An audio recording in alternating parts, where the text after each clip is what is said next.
Alrighty, let's do this thing. Hi everybody, welcome to Pop is Life. This is going to be my first video for what I want to start with my channel. Pop Life is going to be about all things pop, celebrity news, ratchet reality, all that good stuff. I hope you guys are ready. My name is Tarcia. I just said, you know what? I love reality TV. I love pop culture. I'm always following all the latest news and everything. And I'm always watching my bloggers and getting their takes and their reviews and recaps on these shows. So why not do it myself? So today's first show is going to be Married to Medicine Season 9, Episode 1. Oh, I wish this brain worked like it used to, but it doesn't. So I have my notes so I can keep track of all the scenes and the order they were in, and we can go over them. Pop is live, so I popped some champagne and orange juice for a mimosa. If you have a drink, grab it. And we are going to get into it. Married to Medicine, Season 9, Episode 1. Love Married to Medicine. Been waiting for it to come back on. So excited. My next show I'm excited to come back on for is Housewives of Potomac. Can't wait to see those ladies and what they have in store for us. So let's get started on the Season 1, Episode 9, Married to Medicine. The scene opens up with Jackie and Simone. I think they were maybe coming home from work. They were in the car going to Jackie's house. They pull up to Jackie's house, and it was funny because Jackie wasn't playing when she said, I thought you sold that car. And she was dead serious, but they probably had a conversation later on because I don't think Curtis let her know what was going on with that car. But it was good to see that Jackie and Simone are, getting that old friendship back. It was strained, and Heavenly came in and, tore them apart a little bit. So I'm glad that they came back together and we have the duo back. And as you can see, Curtis had missed the husbands, Simone and Cecil. I have to say them together to remember their names. Like a couple, I have to say them. Simone and Cecil. Cecil and Curtis missed each other. They missed their strip club wings. So that was a good scene, Jackie, Simone sat down, talked, and all that good stuff. Next, we get to Quad visiting Heavenly. Heavenly letting us know about her new hair store. She has her beautiful daughter, Alora, who has grown up on us, helping her with the social media aspects because, us older people, we need help with that. I be trying to get my nieces to help me with all this TikTok stuff and all that. So Alora helps with the social media and advertising and marketing and stuff for the her store, which I think is amazing. Another thing I thought was amazing that she said when school started, like, yep, no, weekends. Like, I appreciate that. Like, school, I need to focus all on school so I can go to the store and work only on weekends. She was waiting on Damon to come and teach her how to drive, and good old Quad had to get that little dig in and let us know that she got a Range Rover for her birthday. Unlike the Corolla Quad got for her birthday. Yeah, I don't. Yeah, she let us know that. They had a little talk, and of course, Heavenly, being Heavenly, doesn't understand why Contessa's not talking to her and she hasn't spoken with her. Oh, woe is me. You don't think what you did would warrant somebody to not want to talk to you? But that was a cute little scene, Next thing we got. I think this is Contessa's way of saying, you know what, you better get it together because I can be gone. Like, I can be gone. Even with 3 kids, I am self-made. I'm pretty hot. Not the muscle man trainer in the driveway with Contessa in this swimsuit. I guess she's training to be in like a fitness competition or something. Woo wee! Woo wee! That was funny when Scott pulled up. But I was like, that's what you get, boy. It's what you get. You better treat her like the queen she is, or that queen gonna bounce on you. So that was funny, seeing the kids and them talking about, how, it was either divorce or therapy. And Scott said, you know what? I ain't signing them papers. I'm gonna go talk to somebody. Which I'm all for couples working it out. If you can work it out, work it out. And the kids seem to love their parents together. So that was a nice little scene.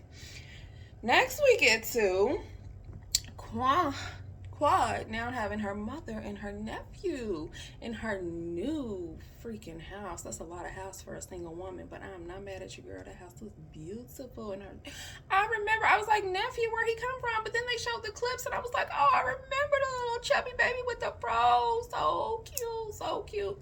So, just like, I got more space. Okay, I got my mom and my nephew come live with me. Ain't nothing wrong with that. But don't let nephew come walk in. Because she might be on the counter. He might be looking for a snack, and she is the snack. Okay, I digress.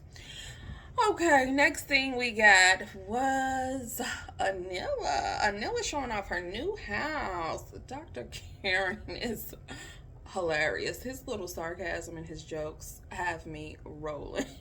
He's really funny. She lets us know that they went like $1 million over budget on that house. Beautiful house, 2.5 million. Original budget was 1.5. And Karen was just like, yeah, not a dream. Regret is what he said. Oh goodness. So they had their family over to do their tradition of blessing the house. I love their traditions. I mean, there's nothing wrong with positivity and bringing in good vibes and energy and stuff into your new home. Don't know about a cow coming through my house, pooping on my floor, but Mama said, I'm not cleaning that up. I don't know who's cleaning that up, but I'm not cleaning that up. Her mom's funny too. Love her. Oh, so then we get to Toya and Eugene. I like how Bravo showed her house and then put the sold. So they are living in a rent. They sold the house, her dream house that she wanted to have built. Sold that. I don't even know if they had that house for a good year. And I don't know how I feel about the reasoning behind it.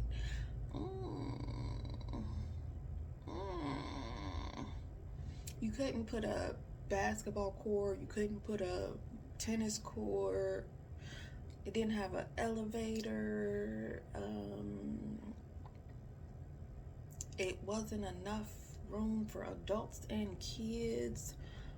Wait, what? It's giving, what was the real reason? That's what it's giving, because the house was huge and it was your dream house, and you would think about all those things when you're building your dream house. I would think not enough room for adults and children. That freaking house was huge. But I digress again. They're living in that same neighborhood, still around the corner from Anila, in a rental house that has an elevator that the kids apparently aren't allowed to go on, but it's in the house. But whatever.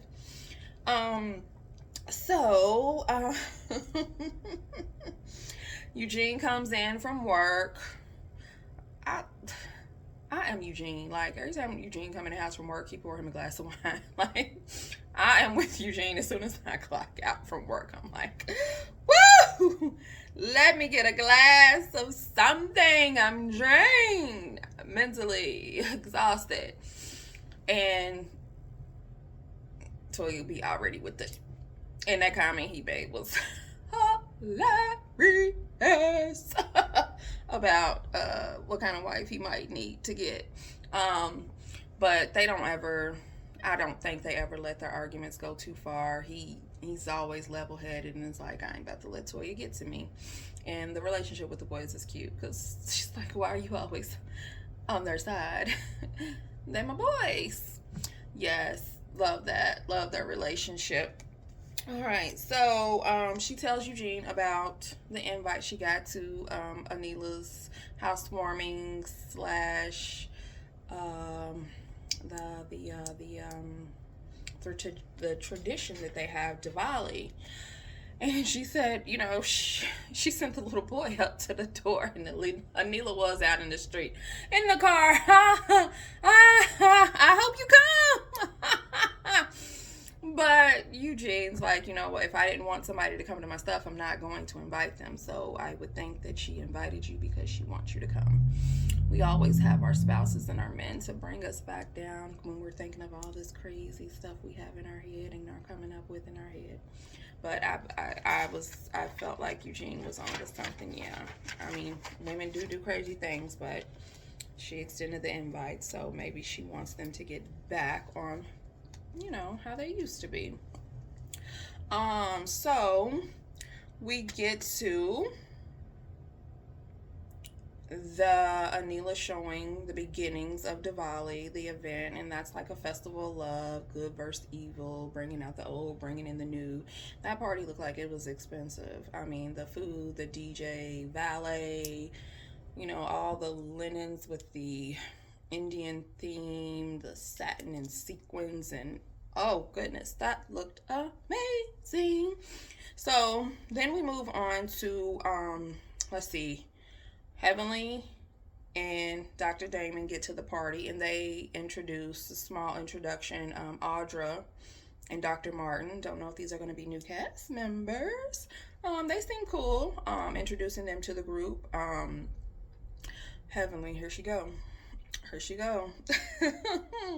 Dr. Damon was talking to somebody. Heavenly dropped her conversation.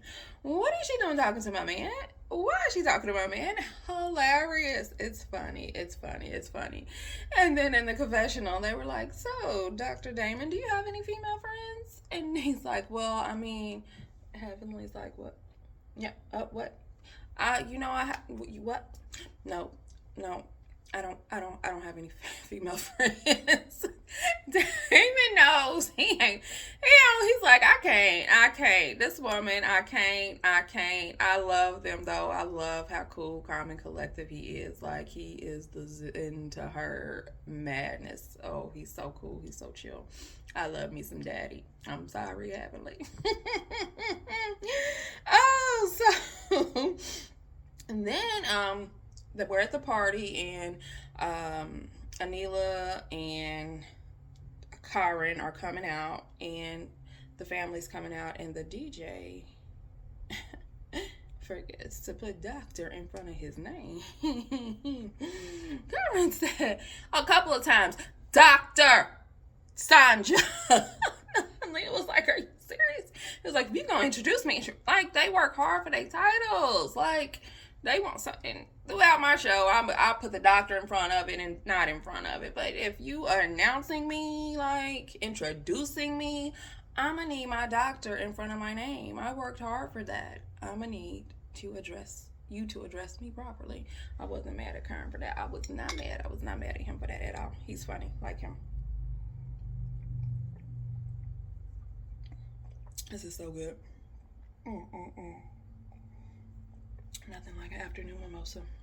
I was gonna put it in a champagne glass because that's where it belongs, but I was like, I can't get up and leave y'all and go refill because that's not gonna be enough for me. Like, so I put it in my white wine glass. It's all good. So we get to Anila giving the ladies a tour of the beautiful new home, and I mean, it was mind blowing. It was beautiful. Love it. And my jaw dropped. And I'm sure the other ladies' jaws dropped when she said she got all the furniture off of blogging. So she contributed, and I'm sure that made Karen feel a little bit better. She got $500,000 worth of furniture for free from blogging it. I'm going to need to holler at Anila. So sister girl can give me some tips. I need to be on that level because I will post some stuff for you if I can have it for free. Furniture, that's what I'm talking about. She ain't talking about clothes, wigs, nothing like that. Furniture to the tune of $500,000. Let's go. All right, so then we move to the guys. They're having a sit down talk outside. They're letting Scott know, like, we glad to see you pull through this, man. Like, cause marriage is hard work. We then get another chance to meet Dr. Martin. Cool guy. He seems like he's really cool, chill. Quad and Contessa are having a talk, and Contessa proceeds to explain to Quad, you can't be friends with somebody and then go on to a public platform and talk about them. And not just talk about them, but my husband's abusive. Like she said, you've known him for this many years. He's not abusive. Heavenly said emotional and verbal, but I mean, at the same time, you're just like bashing me and my marriage online to your viewers or whatever. And it's like, Quad was like, I get it. Like, you can't be friends with people and then talk about them online and not expect anything to come of it. Like, come on now. I thought we was friends. Like, that's off limits. Like, that's something like, no, we talk about. Like, you don't need to be telling the world like what you think about me and my marriage. Like, that's not for us. Like, especially if we had a friendship to where we like talked on the phone like on a regular basis. Like, who does that? Like, and Quad definitely understood. Like, you are right. Like, you can't do that. Like, so Quad wants to like, let's talk about it. Heavenly Contessa said, no, I don't want to talk right now. Yep. And she has a right to. Like, maybe she thought that wasn't the right place, or maybe she just wasn't ready to talk to her. But she can talk to her when she gets ready. So Anila changes outfits. That red was beautiful. The silver at the beginning was beautiful too. I wonder how much those things cost. That's like heavy, thick garments and detailed designs. That red was beautiful. She did her little dance, and I caught that, Simone. I caught that shade. You said she ain't have no type of rhythm. But that's how they dance over there. They hop around and jump around and stuff. Like, so she probably had rhythm for that type of music and that type of dancing. Then she told the husband that she don't know if it's going to be the forever home. And of course, Kern, being the funny guy that he is like, well, your next home is going to be something like the Taj Mahal, where you will be dying. He's like, girl, you got me messed up. I'm not spending nothing on nothing, girl. So that kind of wrapped up the episode. I thought it was good. I feel like it gave what needed to be gave. It was no need for no fighting, drama, nothing. We're reintroducing everybody, seeing where everybody's at now, and it's post-COVID. Things are flourishing. Like Dr. Jackie said, everybody wants a black doctor now, so that's got to be great for them. I know they're busy, but financially wise, that's great for them. Yeah, I think they did a good job of capturing, opening events and the crew and where they're at right now, and the previews for this season. Woo-wee, I'm ready. I am ready, because that heavenly intervention, y'all know Heavenly can be like, what? No, sweet. The other side of Heavenly, y'all know she cut deep. She say stuff that I be like, whoa. And they're going to do an intervention on Heavenly, and we're going to see how that goes. But it looks like it's some ups, some downs, fun. I'm excited. I'm ready to see what this season has to bring. I thank you all for tuning in to my very first video that I have done. I'll be getting more content I want to do some videos where we're just like going over, what's the latest in pop news and what's going on with these crazy celebrities, because it's always something going on with them. And I will be back for the recap review of episode 2. So I will talk to you all. Bye bye.